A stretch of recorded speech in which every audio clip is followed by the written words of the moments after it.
Ladies and gentlemen, this is huge. A unanimous ruling. Supreme Court limits judges' authority to block infrastructure projects over environmental concerns.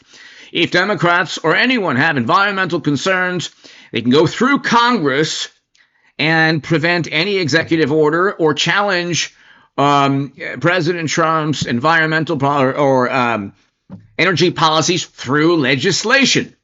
They can't go anymore to lower courts to try to stop President Trump. Supreme Court narrows key environmental law's scope in 8-0 ruling. Hit subscribe to this channel right now, about 5 hours ago. This is huge, ladies and gentlemen. And a lower court, justices determined that the U.S. Court of Appeals for the D.C. Circuit went too far in requiring regulators to look at potential effects on Gulf Coast communities. Gulf Coast, the states on the Gulf Coast have departments and agencies that can do the same type of thing as the federal government. Okay, Democrats say, well, if the federal government can't do it, it'll never happen. It's like, no, these states also know exactly what's going on, what's best for their the local communities. That's another story. The issue is that routinely the Supreme Court goes to bat for President Trump. Routinely. President Trump is said to be a despot, a tyrant, a totalitarian. But not many tyrants and totalitarians or despots get unanimous Supreme Court rulings. We can go really quickly, and you'll hear exactly why this is foreshadowing an imminent decision ending or seriously or severely limiting nationwide injunctions. Okay, Democrats don't go through Congress. They don't want to go through Congress to stop Trump's executive orders because they know his executive orders are very popular. They know that their alleged value system isn't popular. Democrats tomorrow can go and try to pass legislation. They don't have the House or the Senate, but they can run on taking back the House with legislation that says the Democratic Party is going to protect undocumented individuals who potentially committed crimes or are accused of being part of criminal organizations. We, the Democratic Party, will pass legislation in Congress protecting those individuals. They ain't doing that. They don't want to do that. This just like the Democrats don't want to run on Medicare for all or single payer or any. They don't want to. They should be helping Dreamers. President Trump offered to help Dreamers, give a path to citizenship for Dreamers in 2018. Democrats said no, we won't fund your wall. Now the Democrats aren't getting anything, and the only hope they have is stopping President Trump through federal judges issuing nationwide injunctions. But now we just found out in an 8-0 Supreme Court ruling today that we'll have an end to nationwide injunctions very soon. That's imminent. So really quickly, Democrats lost. The Colorado State Supreme Court wanted to ban Trump. That was a unanimous Supreme Court decision overturning the absurd, unconstitutional Colorado ban. That's how fascists and despots and totalitarians work in today's Democratic Party. They say all the right things to be seen as empathetic and moral, but they wield bureaucracy and this labyrinth, this Byzantine labyrinth of government bureaucracy in the most despotic manner. They wanted a disinformation governance board. They literally wanted a government agency to curtail and silence and censor speech. That's the Democratic Party. You couldn't get a checklist. Like if you have a despot, totalitarian, authoritarian checklist, Democrats check all the boxes, but they do so in a public relations type of way. They do so in a very surreptitious manner through bureaucracy. 50 intel officials prevent us from talking about Hunter's laptop, and then of course they preemptively pardon everyone around Biden. We can go on forever. The Supreme Court backed Trump with immunity. Democrats tried to imprison their direct political rivals. And no, he didn't commit a crime. He didn't commit any crimes. That's why he's a two-term president. He just won the popular vote. Okay? The entire world knows that Democrats wanted to curtail speech, silence speech, censor everything they don't like, and go after Trump and imprison him. But the Supreme Court is not letting that happen, thank God. Supreme Court backed Trump against the Colorado State Supreme Court. You'll hear in a second, you will hear the an amazing exchange between Justice Thomas and Solicitor General John Sauer.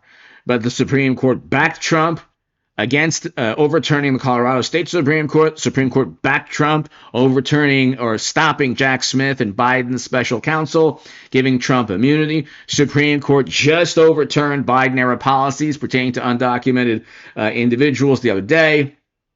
And if Democrats don't like that, again, go through legislation in Congress. Okay, you can't simply, like, God bless all the undocumented individuals from around the world, but Democrats, in a sly and very deceitful manner, allowed the entire world to come in without any regard for enforcing immigration laws, because it helps them politically, according to Elon Musk and everyone, paying attention. But anyway, let's get to, I can go on forever. Supreme Court just the other day gave Doge a big victory, overturned Biden policies, the immunity. We have the Colorado ban overturned. Now it's an 8-0 against the environmental bureaucracy in the government. Supreme Court routinely backs Trump. The question should be why?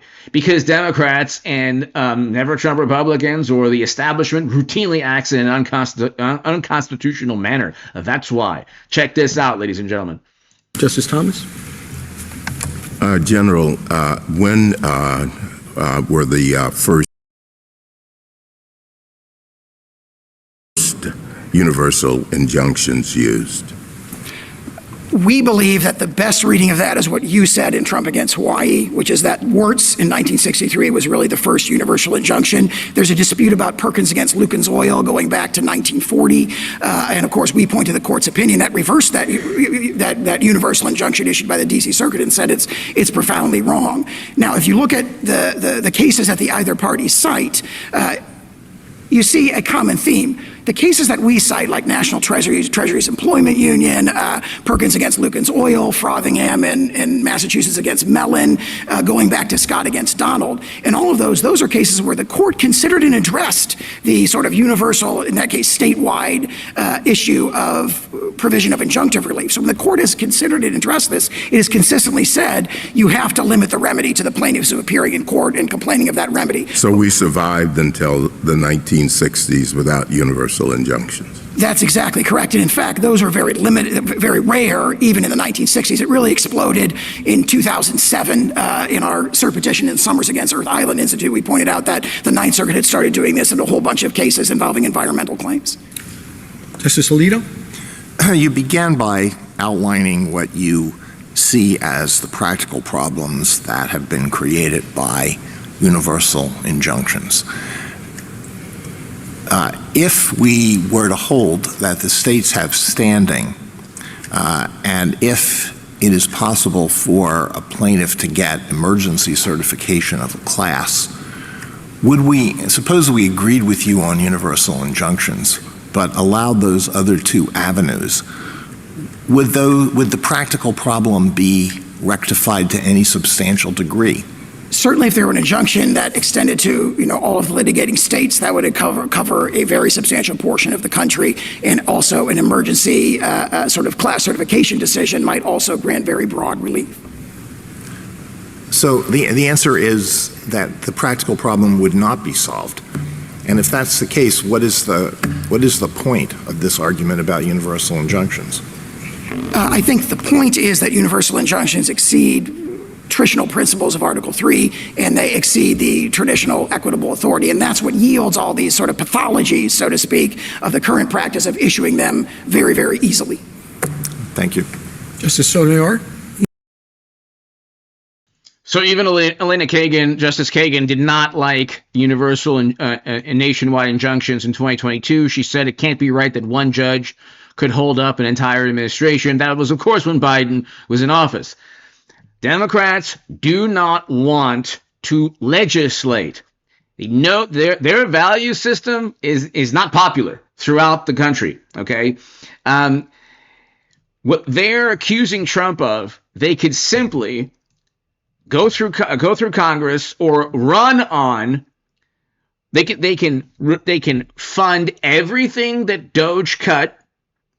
They can try to reverse every single one of Trump's executive orders through Congress.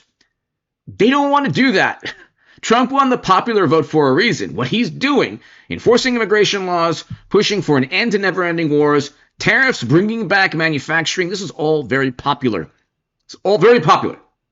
And Democrats are at an all-time low in terms of popularity because they don't stand for anything.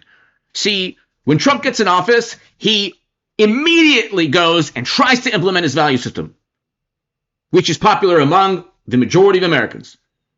When Democrats are in office, they do nothing that that the far left or that the most passionate base within the Democratic Party wants, because their value system is not popular nationwide, and for a number of reasons. Hit subscribe to this channel right now.